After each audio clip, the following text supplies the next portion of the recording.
Hello, welcome to the next episode 2 of Chapel Magic. And as you can see, I'm outside the chapel. I've just done the walk down the Roman road with all the lovely wildflowers on either side. The dogs have been bounding around, so they'll probably come into the chapel with me. So yeah, this is the beautiful door. I just wanted to show you the door here. Can you see that door? It's gorgeous, isn't it? So I'm going to go in and you'll see the chapel. Oh, see me more than the chapel, but here it is. Isn't that gorgeous? So that's, and this is 653 AD. And I'll just swing the camera around. You can see it's a very simple place. Beautiful stone building, beautiful acoustics. And on the wall there is a prayer net. And they've stopped doing because I used to come and put the bits of wool for plaiting and put them in a bowl, and then people would come in and plait the green, the red the green, the blue and the white bits of wool. You can see it here. And yeah, fantastic. So this is the chapel. This is where the dogs come and crash out. You can't see them because there's one standing in the thing. Right, okay, so I'm just going to give you a little bit of history on the chapel. Oh, this is the altar here, and this is where I light my candles when I come in. Always light a candle and write on the prayer requests for anything that I want to send out at the time. And right, so I'm just going to give you a bit of history on the place. I'm looking at the wrong bit. Oh yeah.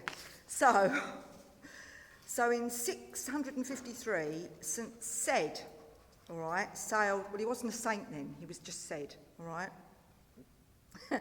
Sailed down the coast from Lindisfarne and landed at Bradwell.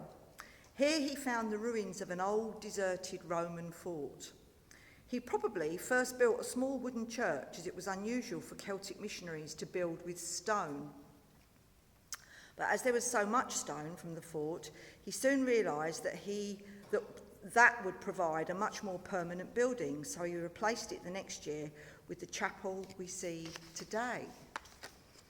And Ced modelled his church on the style of churches in Egypt and Syria. The Celtic Christians were greatly influenced by the churches in that part of the world, and we know that St. Anthony of Egypt had built his church from the ruins of a fort on the banks of a river, just as Ced did here on the banks of the River Blackwater. Again, Ced was so successful that the same year, 654, he was recalled to Lindisfarne and made bishop of the East Saxons. Now, this is where I think, because some say, oh, it's a Celtic chapel, and then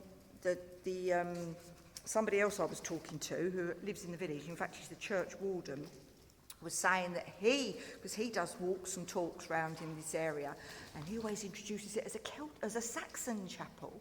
So I'll sit on the fence and say Celtic / Saxon chapel, and I think I'm safe with that one.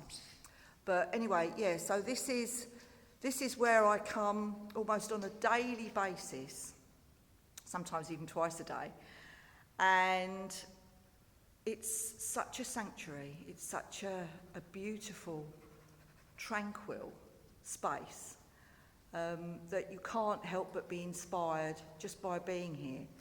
And I'll sit with the dogs, light a candle, give thanks, and it's usually where the inspiration comes for a lot of my songs with Morrigans Path. In particular, one of the songs that springs to mind that was actually born in this place was Land Singing, and that is on our album Beyond the Veil, so I'll put that in the links underneath this video. But for today, I think that's enough, and next time I'll see you again. But for now, I'll just close the door, say thank you to the chapel for having me, and thank you for listening, everybody. See you next time. Bye.